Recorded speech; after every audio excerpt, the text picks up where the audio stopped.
The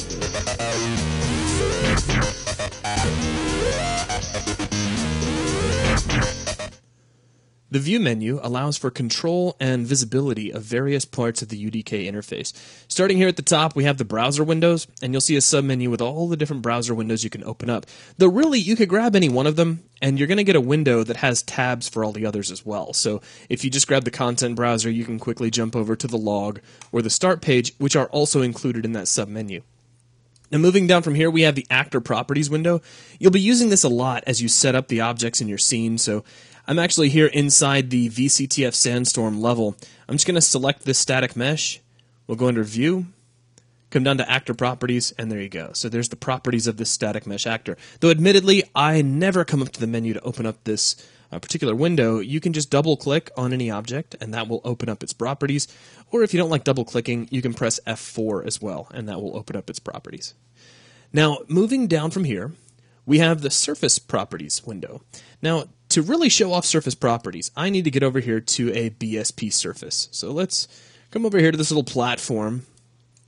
And if we select this, this is an object that was created via BSP. I'm going to jump out of game mode so that we can see that it is selected. And if I open up the Surface Properties window by going under View, Surface Properties, we have a huge number of options here that will control how this surface looks. We can control the positioning of its texture, we can control its light map resolution. Just as a quick example, I'll pan its texture. So notice I'm clicking the 4 in the U direction, and that's moving the texture 4 units along its U direction. I can also move it in V if I want, just as a quick example. So this is just a way to control those BSP surfaces. Now moving down, we have the World Properties window. This has got a lot of things that control your level in general, just all-around properties that are applied to your entire world. You can control various settings in light mass in here, as well as the zone info, which in this case shows the kill Z. This means that if your player drops below this altitude, they will die. So if you have a part of your level that's like a cliff that your player needs to fall off of, and when they fall, you need them to die, you can do that just by setting the kill Z to the altitude at which they need to die.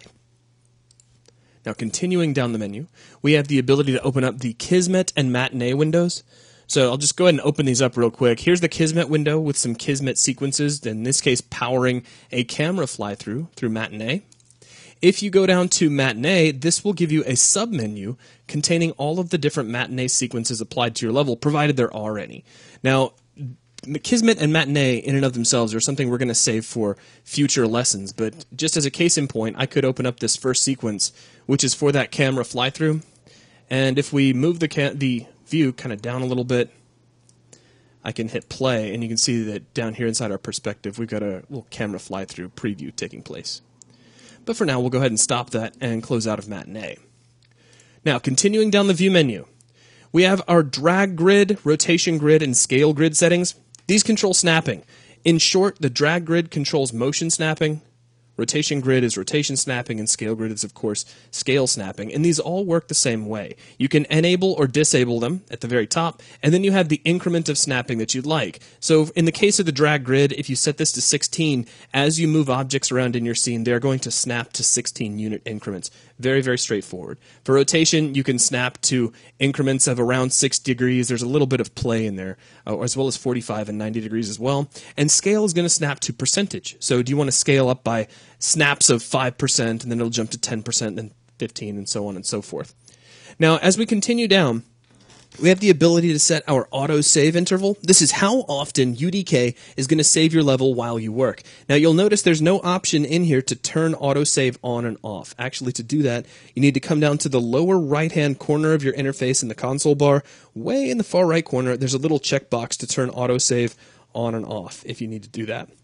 Now, I generally leave that off for recording so that we don't get interrupted by a save window, but it's probably a good idea to leave that on just so you never lose any work.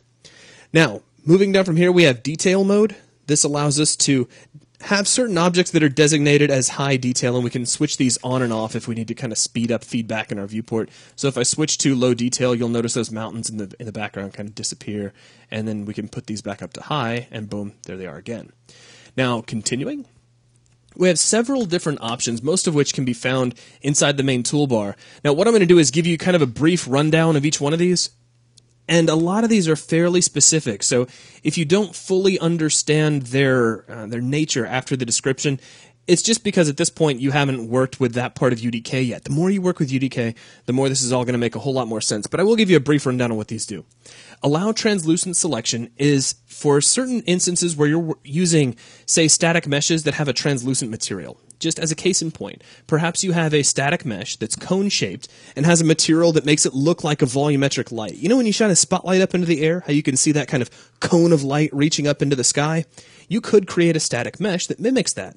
However, if you tried to select anything through that, the question is, do you want to select what's beyond that cone of light, kind of maybe a wall that's in the distance, or do you want to select the cone of light itself? If you want to select the actual cone that's forming that, you need to switch on Allow Translucent Selection. You have the ability to draw the red builder brush. If it's getting in your way, maybe you have a small level and you just need to make the thing disappear, you can switch this on and off. Moving down, we have Lock Prefabs from Selection.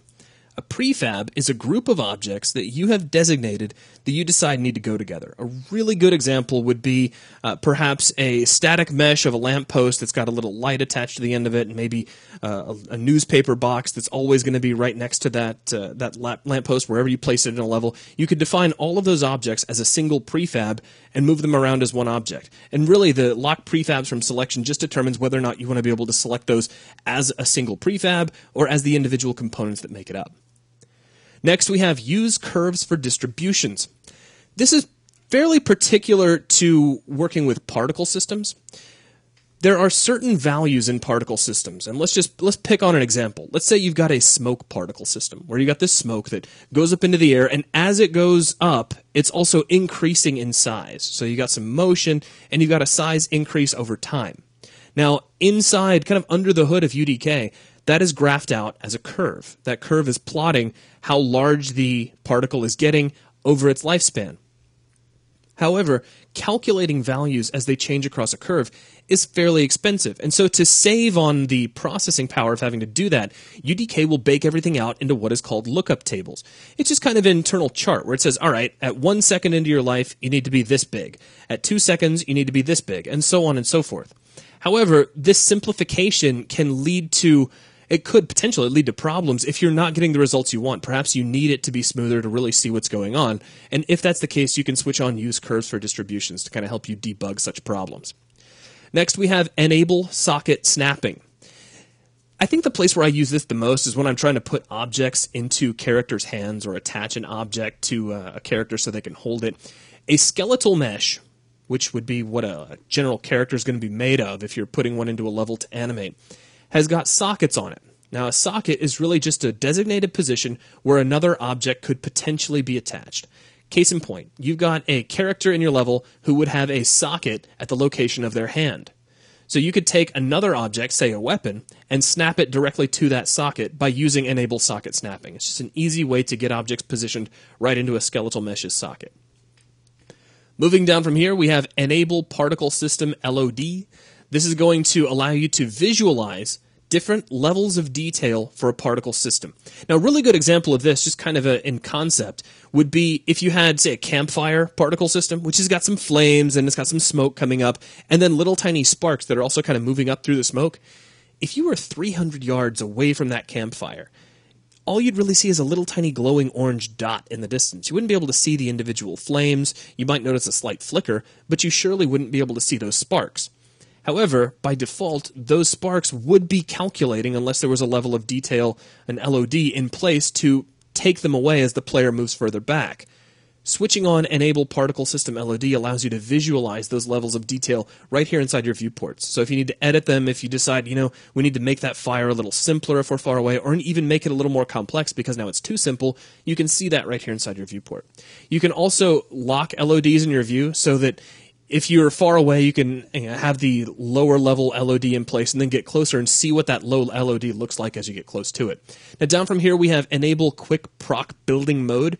Proc building is a procedural building generation system inside of Unreal Editor. It allows you to create buildings in a procedural system by, say, designating a window on the side of the building, and then how many times that window is going to repeat. And then you can basically develop rule sets, and then entire buildings, like an entire cityscape, could be created by way of these rules. And if you want to be able to see that, you can switch that on here. Now, moving down, we have the new floating viewport option. This is really straightforward. So if you want a new floating perspective view, you just click and boom, there you go. We have our very own brand new floating perspective view. When you're done with it, just close it and make it go away. Continuing, we have viewport configuration. This is where you can really start to customize how your viewports look. By default, this is set to 2x2 split, which is why we see these 4 viewports. But you could set it to something like 1x2 split, and you have one big viewport on the left and 2 smaller ones on the right. Again, very, very straightforward. Now, I do want to mention this. If this is not something that you will often see, but it could potentially come up if you have been messing with your computer's resolution while UDK is running, or for a variety of other reasons. If you ever happen to notice that your viewports have gone blank or you don't see any information, consider coming in here to view and just setting your viewport configuration back to 2x2.